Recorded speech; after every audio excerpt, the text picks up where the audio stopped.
What's wrong with Paper Mario Sticker Star?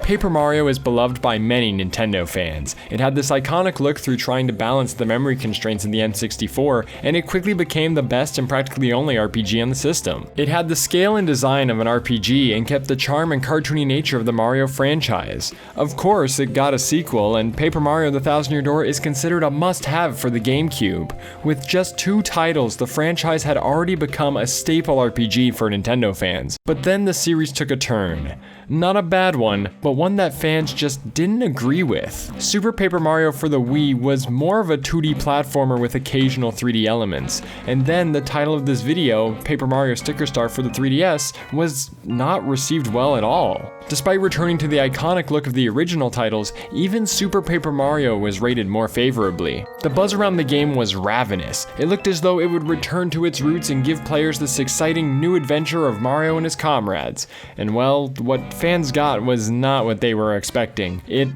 wasn't even an RPG. Section 1. The genre. So the quintessential Paper Mario game is an RPG with some action and platform elements, a chapter-based story, and everyone's favorite, colorful and cartoony companions to pair up with. All titles in the series up to this point all had some semblance of these features. Even though Super Paper Mario was a platformer, it still had some RPG elements. Sticker Star on the surface looks like the series is back true to form. It has the dynamic fixed camera, the enemies running around, the weird bridges between screens. I still don't get that, but it's oddly nostalgic. But once Mario enters his first battle, it becomes readily apparent what's different about this game. Sticker Star is not an RPG. Sure, it looks the same, turn-based combat, action commands and all, but then the battle ends and it just ends. Did we miss something? Yes, the experience points. EXP or star points even, you know, the stuff that you need to level up. Where is it? If it's not in the game, what's the point of the enemies? What's most disconcerting is how the removal of leveling up and other typical RPG mechanics makes the enemies completely unneeded. All that players get for winning is coins, which they already get for finishing a level. If they're lucky, they may get a sticker out of it, but they used stickers to win the fight. So what was the point of that? RPGs may have the common gripe of how much grinding and random battles really halt the progress of the game, but in the Paper Mario series, it was nice to be able to avoid enemies with ease. When players did get into a fight, at least the star points were a nice reward for seeing it through to the end, plus they lost coins if they ran away. Now when there's no point in fighting enemies in the first place, boss fights that can be made way too easy due to some overpowered stickers, and enemies that are just easily avoidable in general, the whole concept becomes annoying and useless. It's such a waste of time that just sitting through the battle transition leaves a salty taste in a player's mouth just because there's no gain, just another obstacle that burns through your stickers. Speaking of stickers, they are the focus of the game. They're scattered literally everywhere and used for literally everything. How do you attack? Stickers. What's plastered all over the walls? Stickers. How do you cross the bridge? Stickers. You need them. You need stickers. Collecting stickers is a big part of playing through the game since you need them in order to do everything. But for players with OCD, it's hard not to peel every sticker possible, only to fill the sticker book, leaving no room to collect story-driven stickers.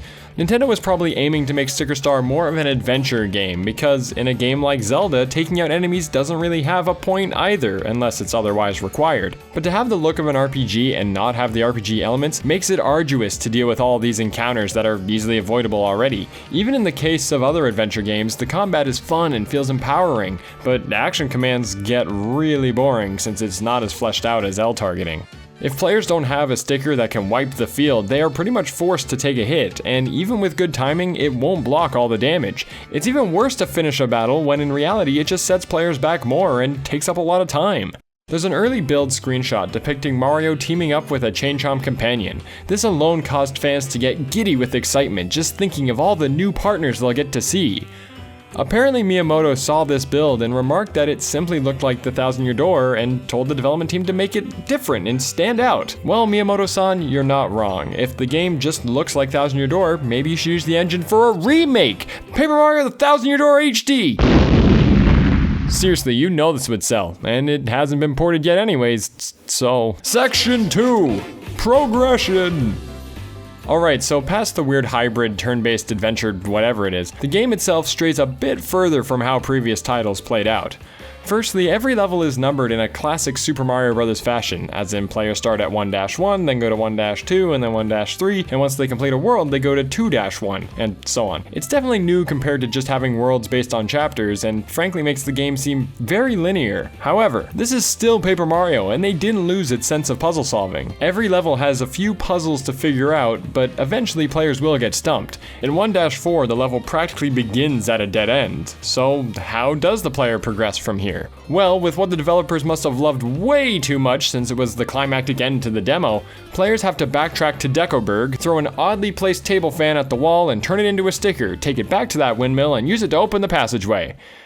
And now the level can be completed. Now, backtracking wasn't uncommon in Paper Mario, but it was usually contained to the chapter in question. If it did involve traveling far out of the way, at least it was clearly defined by NPCs and allied characters. Now, Sticker Star, again, great for the OCD diagnosed players, doesn't give a lot of direction and expects players to check every nook and cranny for the right items and the right pathways in order to find more levels and all the items needed to get past the roadblocks. Like seriously, at one point, players need to find a vacuum cleaner found at a harbor to suck up a tornado, yeah, that's super clear, and then bring an item that they can find in World 1 back to the Oasis in order to get into a house to find a chest that has one of 3 pieces of a puzzle that unlocks the building in 2-5. Are you confused? Yeah, I needed a guide for this. So many areas are unclear, and talking to Kirsty is no help at all. All the levels in the world look relatively similar, so why aren't they just put together into one seamless chapter?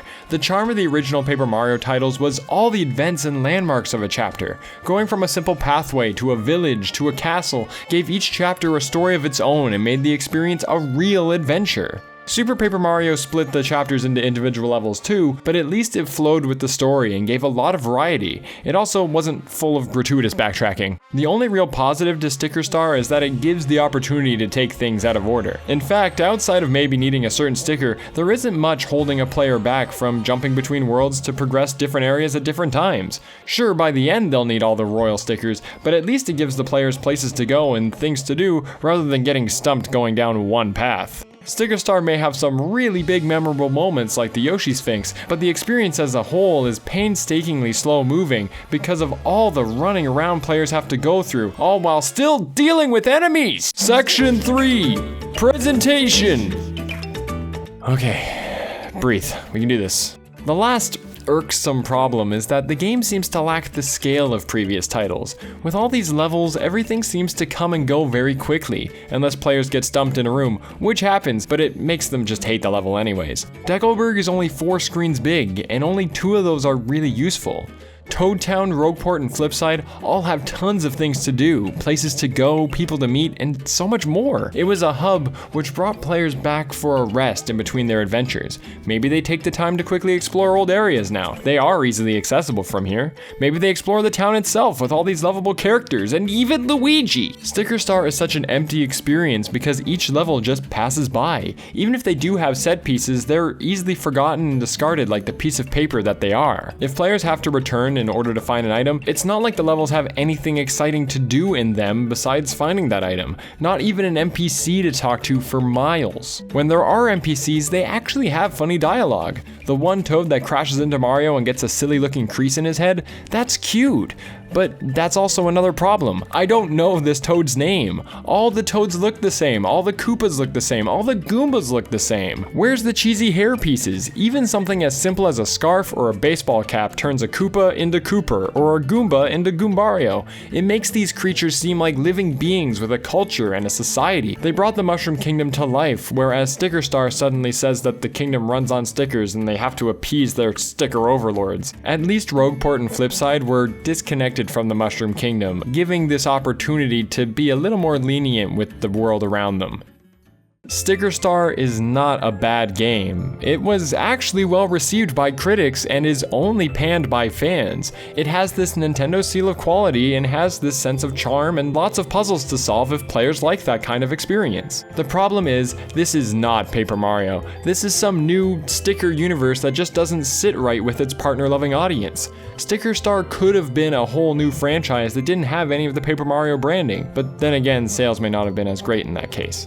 The next installment, Paper Mario Color Splash, has already upset fans by seeming to follow the sticker hype train that nobody asked for. Sticker Star tries to borrow everything from its predecessors, but tries new ideas and mechanics that makes it feel far too different for dedicated fans to get behind. Even though the game isn't poorly made, it was poorly received due to small but drastic changes that didn't just hurt the series, but the fans' faith in Nintendo. And that is what's wrong with Paper Mario Sticker Star. If you enjoyed this video, click that like button, and if you'd like to see more videos that discuss infamous video games, be sure to subscribe. Thanks for watching.